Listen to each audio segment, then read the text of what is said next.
I was 30 years old, living paycheck to paycheck, and honestly, I felt invisible to the world. But then, I stepped through the massive iron gates of a mansion that looked like it belonged in a movie, and my life changed forever. The billionaire owner was 70. He could have had any supermodel on the planet, yet he chose me, a curvy girl who just liked to dance while she cleaned. Stick around to find out why a man who had everything decided to leave it all to the girl with the mop. Before we dive into this incredible journey, make sure to hit that subscribe button and join our community. And I have a question for you. Have you ever had a moment where a complete stranger saw something in you that you didn't even see in yourself? Let me know in the comments. I'll be reading them. My name is Sarah, and at 30 years old, I felt like I was drifting through a life that wasn't quite mine. I've always been what people call curvy or sturdy. I have soft edges, a laugh that's a bit too loud, and a bank account that was constantly screaming for help. I wasn't looking for a fairy tale. I was looking for a way to pay my rent. That's when I saw the ad. It was simple, tucked away in the back of a local paper. Housekeeper wanted for private estate. Discretion and detail-oriented nature required. High pay for the right candidate. I remember staring at my reflection in the hallway mirror before I left for the interview. I smoothed down my best blouse, the one that actually fit my bust without the buttons straining, and tucked a stray blonde hair behind my ear. I didn't look like a high society employee, but I knew how to scrub a floor until it shone like a diamond. I called the number, a gravelly voice gave me an address, and an hour later I found myself driving up a winding road that felt like it was leading me out of the city and into another century. When I reached the gates, I actually gasped. They were wrought iron, towering 15 feet high, with intricate gold leafing shaped like ivy vines. They opened silently, like magic, and as I drove up the half-mile driveway, the mansion came into view. It wasn't just a house, it was a cathedral of limestone and glass. It sat on a cliff overlooking the ocean, a sprawling masterpiece of Gothic architecture mixed with modern elegance. There were turrets that touched the clouds, and floor-to-ceiling windows that reflected the shimmering blue of the Pacific. I parked my beat-up sedan next to a fountain that featured a marble Neptune, feeling completely out of place. The air smelled like jasmine and expensive salt air. When I stepped inside for the interview, the foyer alone was larger than my entire apartment building. The floors were white Kalatka marble with veins of gray that looked like smoke frozen in stone. A crystal chandelier hung from a domed ceiling, casting thousands of tiny rainbows across the walls. I was terrified to even breathe, worried my breath might fog up the pristine air. I was met by a stern-looking man in a suit who led me to a library. Books lined the walls from floor to ceiling, thousands of them, bound in leather. And there, sitting in a high-backed velvet chair, was Mr. Sterling. He was 70, perhaps a few years older, with hair as white as the foam on the waves outside. He held a pair of mahogany crutches beside him, his legs clearly failing him. But his eyes, they were sharp. They weren't the eyes of a fading man, they were the eyes of someone who saw everything. "You're late by 2 minutes," he said, his voice like dry parchment. "The driveway is a hike, sir," I blurted out, then immediately turned red. I thought I'd lost the job right then. But he didn't scold me. He just looked at me, really looked at me. Not at my weight, not at my cheap shoes, but into my eyes. "Can you clean, Sarah, or do you just admire the architecture?" "I can make this place glow, Mr. Sterling," I said, finding my courage. "I don't mind hard work, and I don't mind silence." He nodded slowly. "You're hired. Start Monday. Don't touch the art, and don't wake me before 10. I walked out of there in a daze. I had the job. What I didn't know was that Mr. Sterling hadn't just hired a maid. He had installed cameras in every room, not for security against intruders, but because he was lonely and wanted to see if the soul of his house would finally wake up. And Monday morning when I arrived, put on my headphones and started mopping that marble floor to the beat of an old disco track, I gave him exactly what he was looking for. I danced, I twirled with the vacuum, I sang into the feather duster. I was alive, and for the first time in years, someone was actually watching. The second week at the Sterling estate felt like stepping into a rhythmic dream. I had established a routine that kept the massive mansion breathing.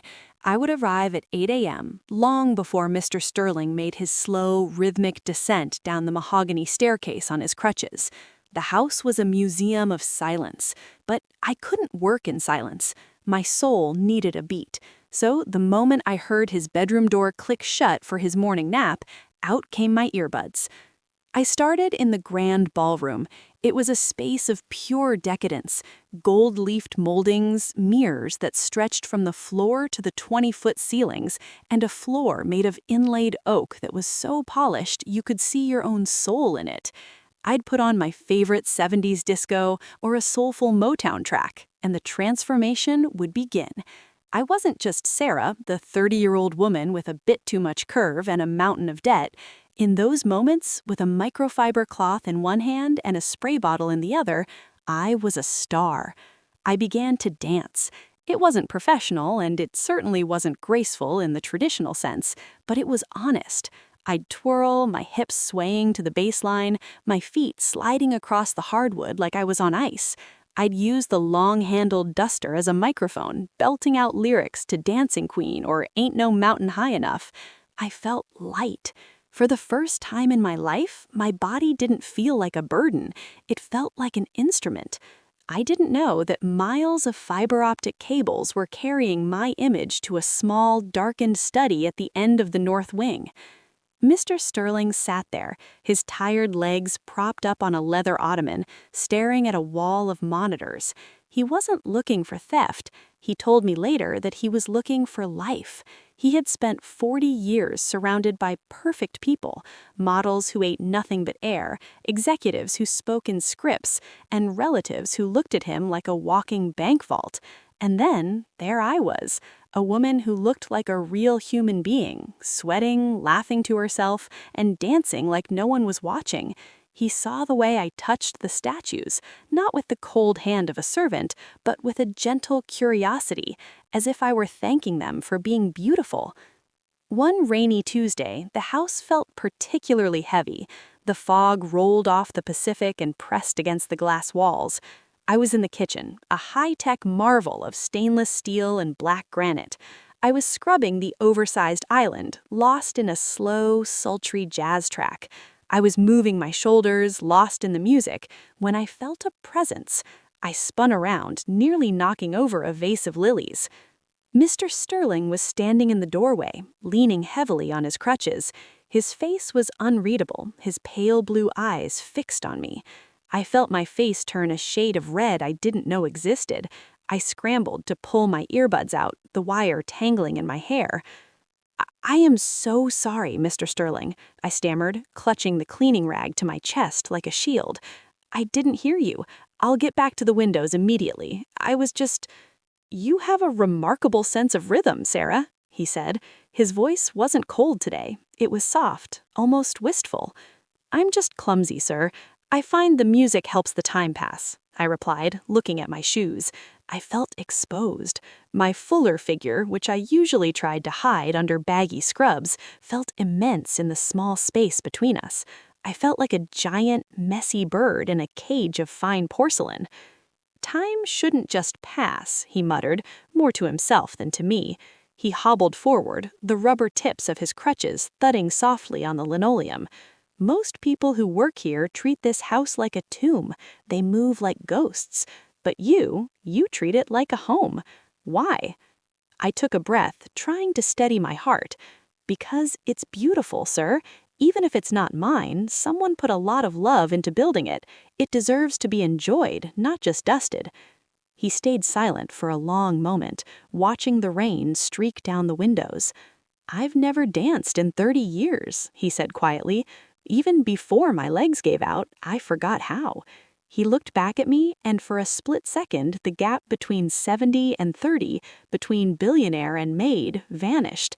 "Carry on, Sarah, and please, don't stop the music on my account."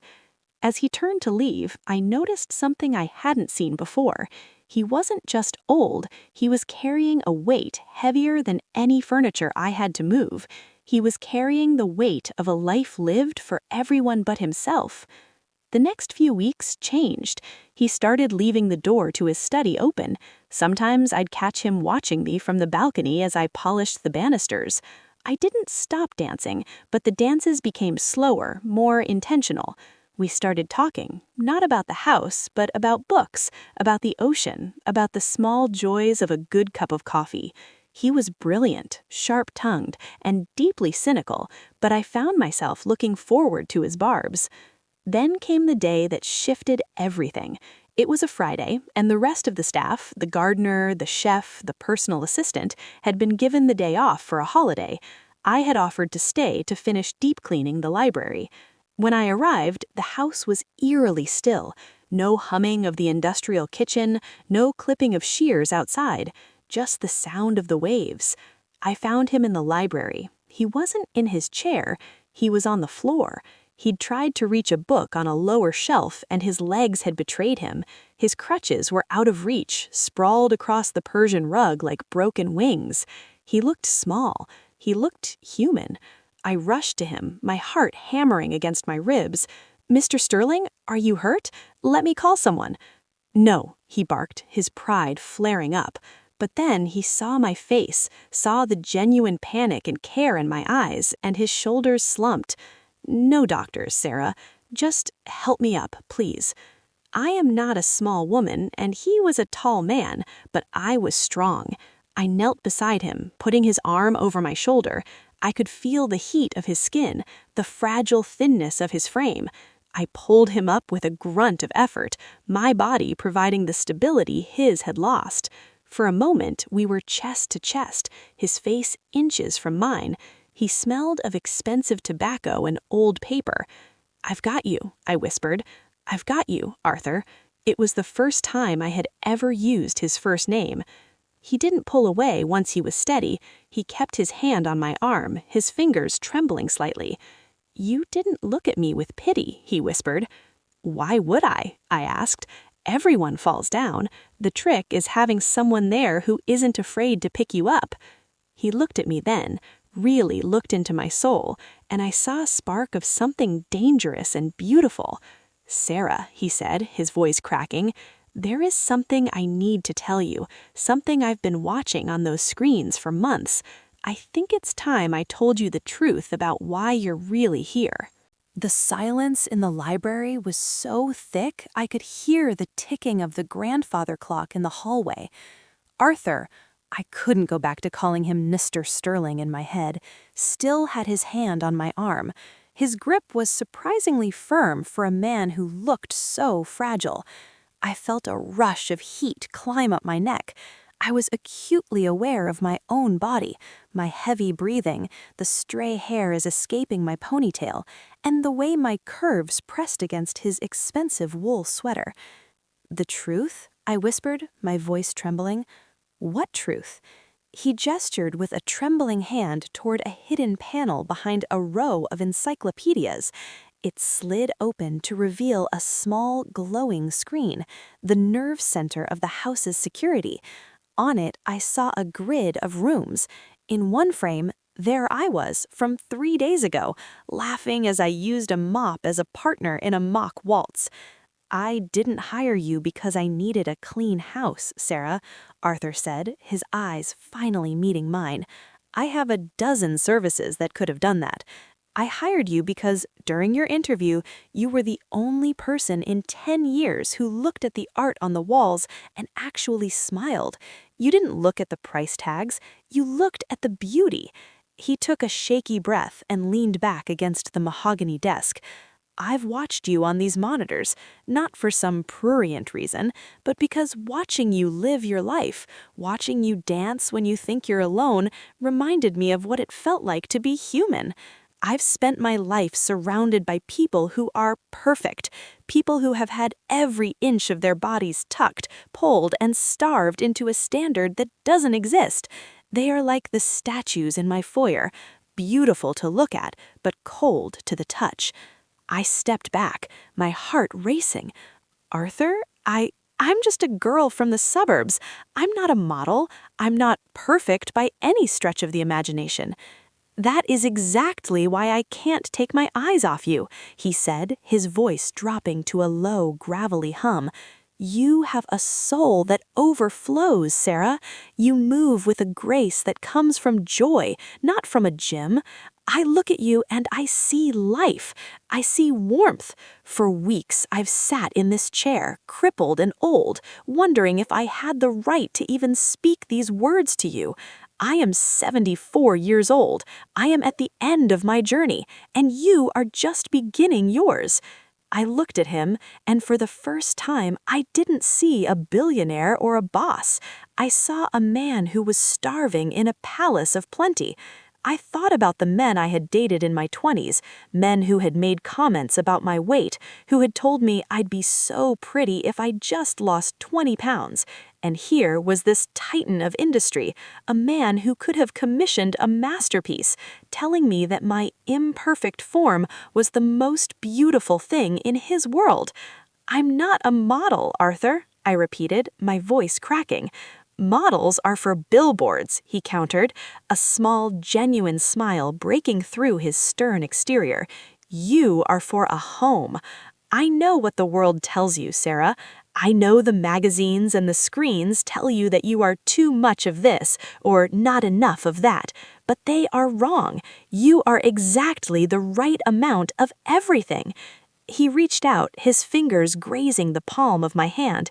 I'm not asking for your pity, and I'm certainly not asking for you to stay out of obligation, but I want to take you on a date. No mops, no uniforms, just a man and a woman having dinner by the sea. I was terrified. The gap between our worlds was a canyon. People will talk, I said. They'll see me. They'll see you. They'll think I'm after your money. They'll think you've lost your mind. Let them think what they want, Arthur said, his eyes flashing with the old fire that must have built his empire. I have spent 70 years caring what people think. It's a prison. I'm breaking out, Sarah. Will you come with me? I looked at his hand, then at the vast, lonely library. I thought about my tiny apartment, my mounting bills, and the crushing loneliness of being a plus-size woman in a world that often refuses to see you. But then I looked at Arthur. He saw me. He really saw me. Yes, I whispered. I'll go. Our first date wasn't at a crowded restaurant where paparazzi could snap photos. He had the chef set up a table on the balcony overlooking the ocean. The sun was setting, painting the sky in bruises of purple and gold. Arthur had changed into a crisp linen suit. I wore a simple navy dress that hugged my waist and flowed over my hips, a dress I usually only wore to weddings where I hoped to blend into the background. But I wasn't blending in tonight. The table was lit by a single candle, and the sound of the waves crashing against the cliffs below provided the music. We didn't talk about business. We talked about his childhood in a small town, about my dream of opening a dance studio for kids who felt awkward in their own skin, and about the fear of being forgotten. As the night grew cold, he reached across the table and took my hand. His skin was thin like parchment, but his touch was electric. I felt a surge of protectiveness over him, a deep, blooming affection that had nothing to do with the gold leaf on the ceilings or the cars in the garage. I loved the way his eyes crinkled when he laughed. I loved the way he listened, really listened to every word I said. I was afraid of this, I admitted, looking out at the dark water. Of what? He asked. Of liking you, I said. I'm afraid if I let myself get close to you, the world will try to tear it apart. I'm not enough for a man like you. Arthur leaned forward, his face illuminated by the flickering candle. "Sarah, you are the only real thing I have felt in decades. Don't let the world's smallness dictate your heart's greatness." We sat there in the moonlight, a 30-year-old woman with a heart full of hope and a 70-year-old man who had finally found a reason to look at the future. I knew then that my life as a housekeeper was over. Something new was beginning, something that felt like the dances I used to do in the dark, but this time the lights were on and I wasn't dancing alone. But as I looked at Arthur, noticing the way his hand shook as he reached for his wine, a cold knot of reality tightened in my stomach. He was 74. He was fragile. I was falling in love with a man who was already at the exit of his life. I realized then that our story wouldn't be measured in decades, but in moments, and I had to decide if those moments were worth the heartbreak I knew was coming. The months that followed were a whirlwind of emotions that I never thought possible for a woman like me. We stopped hiding. Arthur insisted that I move out of my cramped apartment and into one of the guest suites, but within weeks, my things had migrated into the primary wing. I wasn't the housekeeper anymore. I was the lifeblood of the house. We spent our mornings on the terrace, Arthur wrapped in a cashmere throw, watching me move through my morning yoga or just swaying to the jazz that now played through the house's built-in speakers. I learned that Arthur wasn't just wealthy, he was a man who had built an empire from nothing, only to realize at the end that he couldn't take a single brick with him. He told me about his regrets, the son he had lost touch with decades ago, a man named Julian who lived in Europe and only called when he needed an infusion of cash. It pained me to see Arthur's eyes dim when he spoke of his family. He had so much love to give, but no one had wanted the man. They only wanted the money. "They see a balance sheet, Sarah," he told me one evening as we sat by the fireplace. "You see a man who likes his tea too hot and forgets where he put his glasses. I see a man who makes me feel like I'm standing in the sun," I whispered, leaning my head on his shoulder. My body, which I had spent years trying to shrink, felt perfect in his arms. He loved the softness of my curves, often saying that the world was too sharp and hard, and that I was his soft place to land. Our wedding was small, held in the very library where he had first confessed his feelings. I wore a cream-colored silk gown that flowed over my hips like water. There were no cameras, no reporters, just a few witnesses and the sound of the ocean. When he slipped the ring onto my finger, his hand was shaking, but his gaze was steady. I wasn't Sarah the maid anymore. I was Sarah Sterling. But the shadow of his health was always there. As the seasons changed, Arthur grew weaker. The crutches were replaced by a wheelchair, and eventually there were days when he couldn't leave the bed. I became his hands, his feet, and his heart. I didn't mind. I loved him with a depth that transcended age or physical beauty. I loved the way he quoted poetry in his sleep, and the way he looked at me as if I were the only woman left on earth. One afternoon, Arthur called me to his bedside. He looked pale, his breathing labored. He took my hand, his grip faint. "Sarah, my light," he wheezed. "I've updated my will. Everything, the estate, the accounts, the foundations, it all goes to you." I felt a lump in my throat. "Arthur, don't talk like that. You're going to be fine." "No," he said, a faint smile touching his lips. "I've had more life in these last 2 years with you than in the 70 before them. But I need you to promise me something. Julian will come. He will try to take this from you. He will say you manipulated an old man. But I've left a video, a record of our time. You must be strong. Use this wealth to do the things we talked about. Open that studio. Help the people the world ignores." 2 days later, Arthur passed away peacefully in his sleep, holding my hand. The silence that fell over the mansion was deafening. It was no longer a palace, it was a tomb. I felt the weight of the massive limestone walls pressing down on me. I was a widow at 32, an incredibly wealthy woman, and the loneliest person in the world. The funeral was a cold affair. People I had never met showed up in black veils and expensive suits, whispering about the maid who struck gold. I stood tall, my curves clad in black lace, ignoring the stings of their judgment. And then I saw him, Julian. He looked like a younger, colder version of Arthur. He didn't look at me with grief. He looked at me with pure, unadulterated greed. "Enjoy the house while you can, Sarah," he hissed at the graveside. "My lawyers are already filing the papers. A woman like you don't belong in a place like this. You're a footnote in my father's senility." I looked at him, and for the first time, I wasn't afraid. I remembered Arthur's voice telling me I was exactly the right amount of everything. I went back to the mansion, the keys heavy in my pocket. I had a choice to make. I could fight him for years in court, or I could do something that would change the course of my life and the life of the son I had kept hidden from the world's prying eyes. My son, Leo, who was only 6, and who deserved a life far away from the poison of the sterling name. I sat in Arthur's library and opened the final letter he had left for me. It contained a secret that Julian didn't know, a secret about a second property, a small cottage in Scotland, and a choice that would define who I really was. The silence of the library felt different now. It wasn't the peaceful quiet I had shared with Arthur. It was a heavy, expectant silence, like the breath taken before a plunge. I opened the small, cream-colored envelope Arthur had tucked into the back of his private safe. Inside was a single brass key and a letter written in his elegant, slightly shaky script. "Sarah," it read, "if you are reading this, Julian has already shown his teeth. He believes this mansion and the millions in the bank are the prize. He is wrong. The prize was the time we spent together.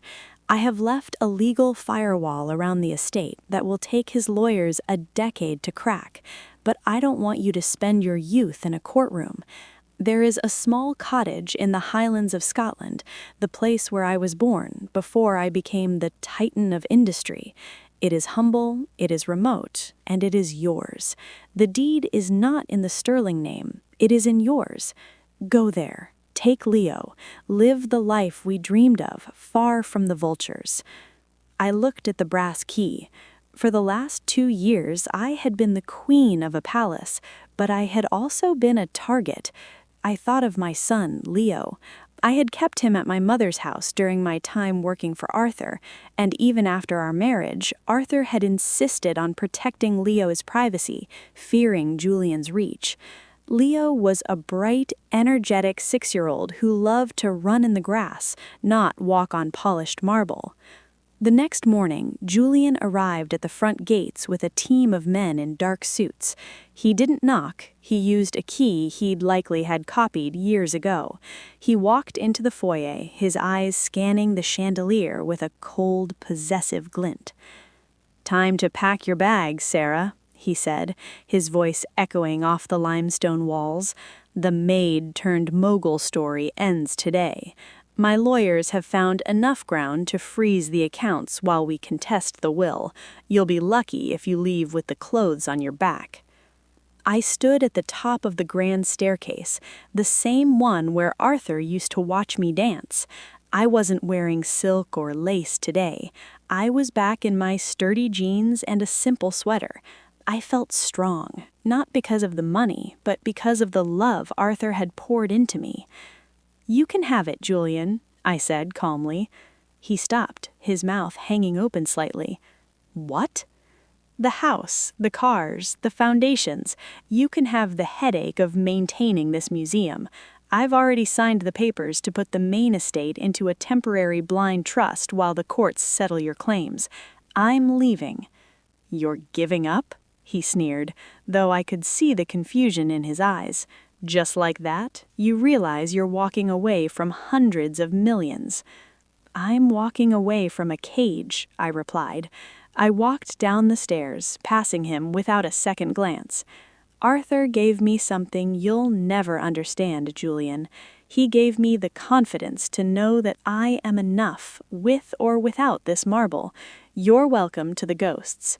I'm going to go find the living." I walked out the front door carrying only 2 suitcases and a small box of Arthur's personal journals. My old sedan, the one I had kept serviced but rarely drove, was waiting at the end of the driveway. I picked up Leo from my mother's and we headed straight for the airport. 3 weeks later, I was standing on a mist-covered hillside in Scotland. The cottage was small, built of gray stone with a roof of thick thatch. It smelled of peat smoke and salt spray from the nearby loch. It was the opposite of the Sterling mansion. It was cozy, it was weathered, and it was home. I used the small, private fund Arthur had set up for me, one Julian couldn't touch, to open a small dance studio in the nearby village. It wasn't for perfect dancers, it was for everyone. I taught local children, tired mothers, and elderly men who just wanted to move. When I danced now, I didn't do it for a camera or a billionaire. I did it for the sheer joy of feeling the earth beneath my feet. One evening, as Leo played with a collie pup in the yard, I sat on the stone porch and opened the last of Arthur's journals. On the final page, he had written a note just for that moment. To my dearest Sarah, you chose the cottage, didn't you? I knew you would. Wealth isn't about what you keep, it's about what you have the courage to leave behind. Thank you for teaching an old man to dance one last time. Now show the world how beautiful a real woman's soul can be. I looked out at the purple heather and the silver water of the loch. I was 32, a mother, a teacher, and a woman who had finally found her rhythm. I wasn't the plus-size maid or the billionaire widow. I was just Sarah, and for the first time in my life, that was more than enough. My choice didn't just change my life, it saved my soul. I had traded a golden cage for a world of color, and I had never felt lighter.